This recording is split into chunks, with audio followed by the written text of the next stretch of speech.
가르치는 김범석 선생님이고요.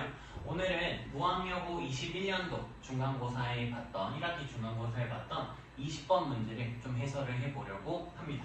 일단 문제를 확인을 해보면 fx라는 함수가 지수함수로 등장을 했는데 미식 2분의 1인 감소하는 지수함수로 등장을 했다라는 걸 볼 수 있고, 그 녀석의 역함수의 그래프와 원래 함수가 3점에서 만난대요. 그러면 이 문제는 다른 걸 생각하기보다는 뭘 먼저 떠올려야 돼? 역함수와의 교점을 먼저 떠올려야 되고, 우리 한번 다시 노트화해서 정리를 해봅시다. 노트.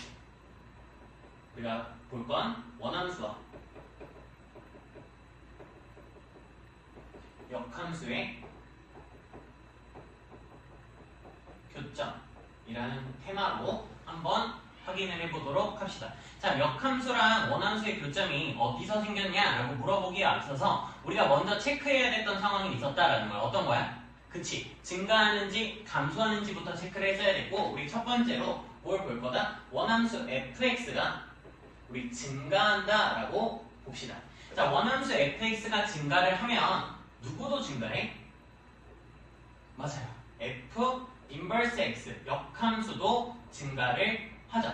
그리고 반대로 역함수가 증가하면 원함수도 증가한다라는 성질을 우리는 알고 있다라는 거야. 그래서 우리가 하게 되는 게 뭐냐?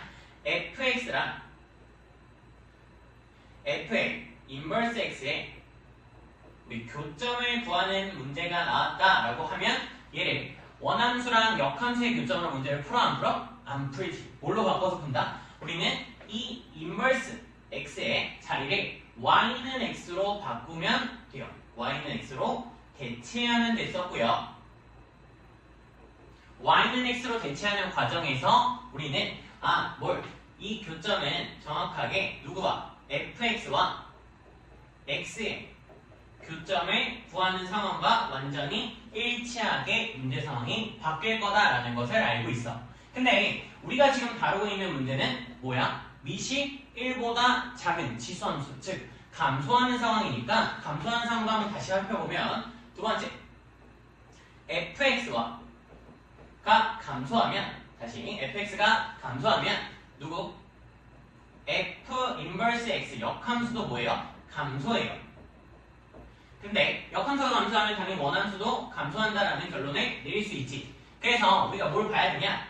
fx와 f 인버스 x의 교점은 어디 위에 있다라는 걸 찾아내셔야 돼. y는 x 위에만 있는 게 아니라 어디에도 있다? 여기서 우리 두 가지, 이 교점은 y는 x 위와 어디 있어? 진짜로 fx랑 f 인버스 x의 교점 위에 있어요. 그러면 선생님 저는 그걸 배우지 않았는데요. 어떤 거? 방정식과 방정식 계산하는 과정에서 지수랑 로그가 나와 있을 때 그 근을 못 구한다고 배웠어요. 잘 배웠어. 잘 배운 게 맞는데 우리 이 상황은 매우 특수하게 다뤄볼 수 있어. 어떤 상황? f와 f 인버스 x의 교점이 생기는 지점을 매우 특수하게 볼 수 있다. 어떤 상황일 때냐라고 하면, 우리 현재 f가 뭐하고 있어요, 얘들아? 감소하고 있어요. 다시 뭐하고 있다? 감소하고 있어. 감소하고 있기 때문에 우리 이 교점이 특수한 상황으로 벌어져. 특수한 상황. 어떠한 특수한 상황이냐라고 하면 이 교점이 홀수에 등장해요. 몇 개? 홀수에 등장합니다. 홀수에 등장하는 게 특수하네. 그 중에서 더 특수한 게 뭐냐면 홀수에 등장하고 정확하게 정중앙에 있는 값이 있죠. 정중앙에 있는 값이 얘는 y는 x 위에 존재해요. 그럼 나머지 점은 어떻게 존재해요? 라고 하면 나머지 점들은 여기 위에 있는 점들이라서 y는 x에 대해서 대칭인 상태로 존재한다라는 것을 우리 확인을 해볼 수 있습니다. 그러면 이제 우리 이 개념을 다시 기억했다라고 치고 문제를 들어가게 되면 문제가 너무 쉬워져. 왜? 자, 문제를 풀어보면 fx의 형태가 2분의 1에 x 더하기 m제곱 더하기 n으로서 표시가 되어져 있어. 이 녀석이 역함수를 직접 구할 필요도 없이 그냥 역함수를 내가 f 인버스 x라고 표시를 한다면 이 둘의 교점이 누가 된대? 교점의 x좌표를 순서대로 -3, a, 마이너스 2라고 하고 있어. 몇 개 남았을까?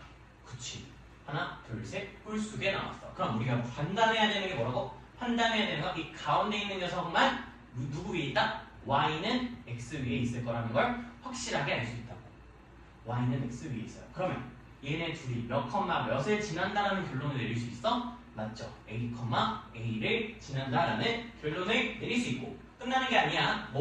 이 마이너스 3과 마이너스 2라는 이 두 점은 서로 무슨 대칭? y는 x에 대해서 대칭 관계에 있기 때문에 우리가 지나가는 점을 더 만들어낼 수 있어요. 마이너스 3, 마이너스 1에 지난다와 몇 컴마?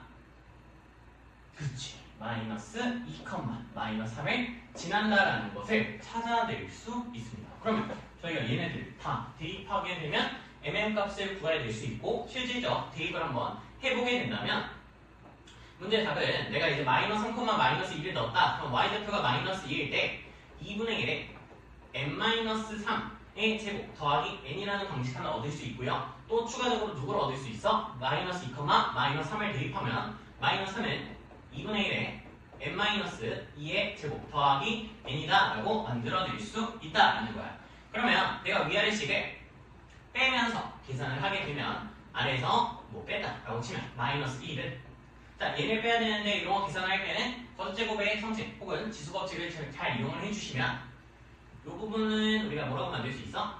써보면서 아까 이 부분은 우리가 4 곱하기 2분의 1의 m제곱이야 라고 말할 수 있고 그럼 이 부분은 어떻게 말할 수 있다? 8 곱하기 2분의 1의 m제곱입니다 라고 말을 할 수 있겠죠. 여기서 이걸 뺐으니까 우리가 여기는 마이너스 4 곱하기 2분의 1의 m제곱이야 라고 말을 할 수 있고 그러면 m은 몇이다? 2가 되는구나 라는 걸 얻을 수 있어요. 쉽게 얻어내고 m은 2를 위쪽 혹은 옆쪽에 여기든 여기서 편하겠다. 왜? 0제곱 만들면 1이 나오는 거 확인할 수 있으니까 n의 값은 마이너스 4가 되네 라는 것을 얻어낼 수 있습니다.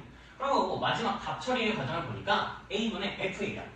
그다음 혹시 설마 a분의 fa를 또다시 대입하고 구하는 사람은 없겠죠? 없어야 돼. 왜 그러냐면 얘가 실제 의미하는 게 뭐야? 우리 여기도 중요한 포인트니까 하나 더 살펴볼까? 얘 어떻게 써져 있는 거야? 라고 하면서 형태를 다시 분해해서 보면 a-0분의 f의 a-0이라고 볼 수 있죠. 식 똑같은 거 확인되니? 그러면 얘가 말하는 건 뭐야? 정확하게 이 녀석이 말하는 건 a, fa와 0,0 사이에 뭘 구하는? 기울기를 구하는 과정과 같아요. 뭘 구하는? 기울기를 구하는 과정과 같아요. 근데 우리 아까 이 a, a가 어디 위에 있는 점이라고 했어? y는 x 위에 있는 점이라고. y는 x는 우리 그려볼까? 여기다가 이렇게 표시해보. 좌표평면 딱 그려놓고 y는 x를 쓱 그리면 y는 x는 항상 몇을 지나? 그치. 원점을 항상 지나. 그럼 a, a는 어디 있는지는 잘 모르겠어요. 왼쪽에 있어야겠지. 부등호 방향을 판단을 내린다면 이 정도에 있을 건데 이 두 점을 연결한 기울기는 그냥 반드시 몇이라는 걸 확인할 수 있어? y는 x의 기울기인 그렇지. 이 값은 무조건 1이 된다라는 것을 얻어낼 수 있는 거야. 그럼 우리의 최종 답은 n 더하기 a분의 fa라는 값을 계산을 하는 거고 n값 2, n값 마이너스 4 a분의 fa는 구할 필요도 없이 그냥 y는 x의 기울기 1로서 계산을 하면 마이너스 1이 된다라고 골라주시면 되고 우리 답을 1번으로 털어서 계산을 해주시면 된다 이겁니다. 우리 무한정 마지막 뒷번째 마지막에 있었던 문제를 풀고 있는데 실질적으로 중요했던 건 어디다? 고등학교 1학년 때 배웠던 감소하는 역함수의 교점이 실질적으로 문제를 해결하는 데 있어서 꼭 필요했던 개념이야. 고1 내용도 꼬박꼬박 복습을 잘 해서 고2 시험도 잘 마무리했으면 좋겠습니다. 다음에 또 봐요.